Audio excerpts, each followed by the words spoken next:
Assalamualaikum everyone, welcome to my YouTube channel. Hope so you all are doing good. My name is Afaq Hassan, a Stipendium Hungaricum scholar. Today's topic is head test for Stipendium Hungaricum scholar. This topic we will cover what's the difficulty level of this test and also the test pattern for bachelor's, master's and PhD. But before we start the topic, I want to tell I have decided to make at least 2 videos every week about scholarship and free education. So if you haven't subscribed yet, then do subscribe to my YouTube channel so you won't miss any upcoming videos. Many students were asking about head test and I explained the idea of head test in my first video that was about guideline for Stipendium Hungaricum scholarship holders. And also if you have any question related to motivational letter or degree attestation, then please check the links given in the description. Now let's talk about today's topic, and it's about head test for Stipendium Hungaricum scholarship. Now let's talk about what's the difficulty level of this test. अगर आप लोग पाकिस्तान में NTS test से familiar हैं तो इस test का difficulty level NTS test जैसा ही होता है. लोग NTS का टेस्ट दे चुके हैं, उन्हें इस चीज़ का आइडिया होगा कि NTS टेस्ट कोई बहुत मुश्किल टेस्ट नहीं होता पाकिस्तान में. इट डजंट मीन कि वो टेस्ट बहुत ईजी होता है, तो ऐसा बिल्कुल भी नहीं है, लेकिन बहुत मुश्किल भी नहीं होता. जो HEC हेड टेस्ट लेती है उसका डिफ़िकल्टी लेवल भी ऑलमोस्ट सिमिलर होता है NTS टेस्ट की तरह.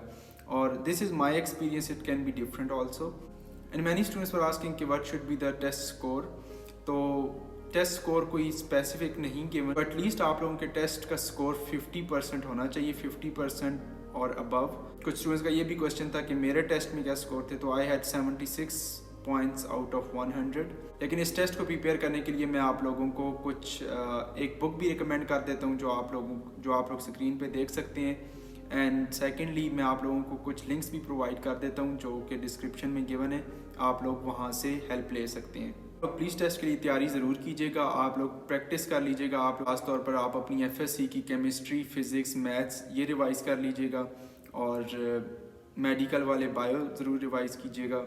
और इंग्लिश तो आप लोगों की जनरल होती है, उसमें वोकैबलरी पूछी जाती है. तो और एक्चुअली इंग्लिश का पोर्शन आपकी लक होती है. मैं आपको इंग्लिश के पोर्शन की तैयारी के लिए कुछ रिकमेंड नहीं कर सकता. इंग्लिश में ज़रूरी नहीं है सिर्फ वोकैबलरी पूछी जाए, तो इंग्लिश के पोर्शन की तैयारी को रहने दें. बाकी जो पोर्शन है मैं आप लोगों को टेस्ट पैटर्न में कुछ ही देर में बताऊँगा, तो वो आप लोग ज़रूर प्रिपेयर कर लीजिएगा. प्रिपेयर मैं आपको यही कहूँगा कि मैंने किसी बुक से तैयारी नहीं की थी, कोई बुक बाय नहीं की थी. आजकल लोग रिकमेंड कर रहे हैं बुक्स डोगर वालों की, मैंने भी आप लोगों को रिकमेंड की है, लेकिन मैंने पर्सनली उसमें से तैयारी नहीं की थी. मैंने बस जनरल अपनी फ़िज़िक्स, केमिस्ट्री और मैथ्स इन्हीं चीज़ों को रिवाइज़ किया था.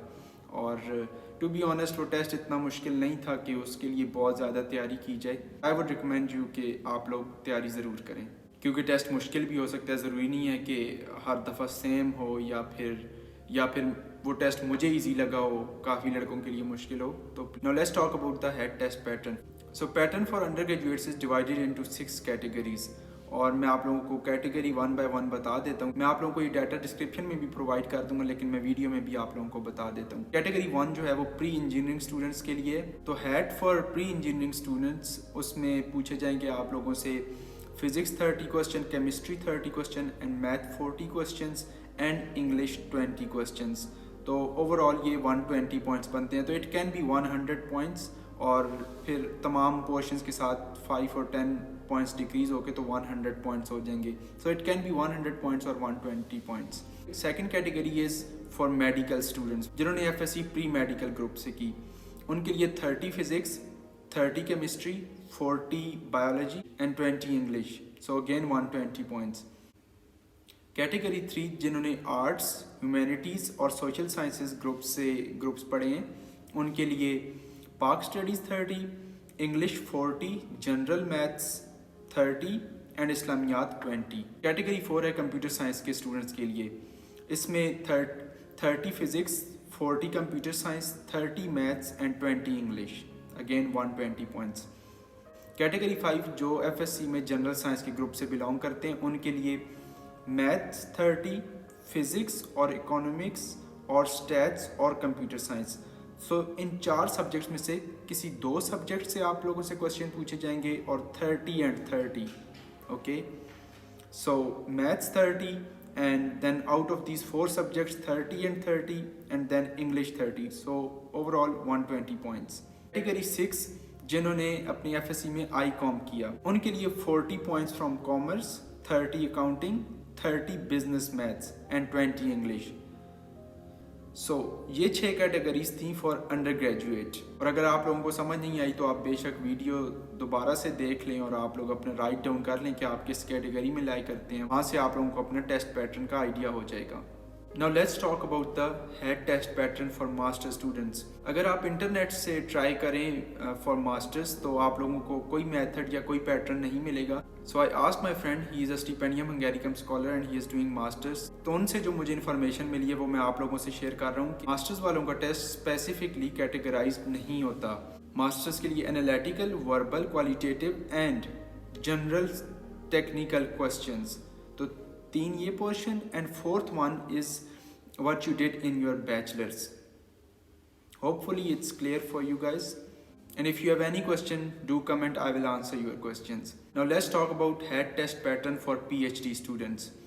Again, it's not specifically categorized. For this I asked a student from Pakistan. He is doing PhD, he is a stipendium hungarium scholar.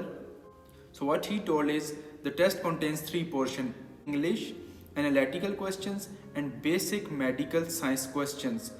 तो आई थिंक ये जो बेसिक मेडिकल साइंस क्वेश्चंस का portion है ये depend करता है आप लोगों की प्रीवियस एजुकेशन पे। तो आई डोंट नो कि उनका प्रीवियस बैकग्राउंड क्या था, लेकिन उन्होंने मुझे ये बताया है। तो आई थिंक ये जो बेसिक मेडिकल साइंस एजुकेशन है ये आप लोगों के प्रीवियस एजुकेशनल बैकग्राउंड पे डिपेंड करती है, but may be it's same for everyone.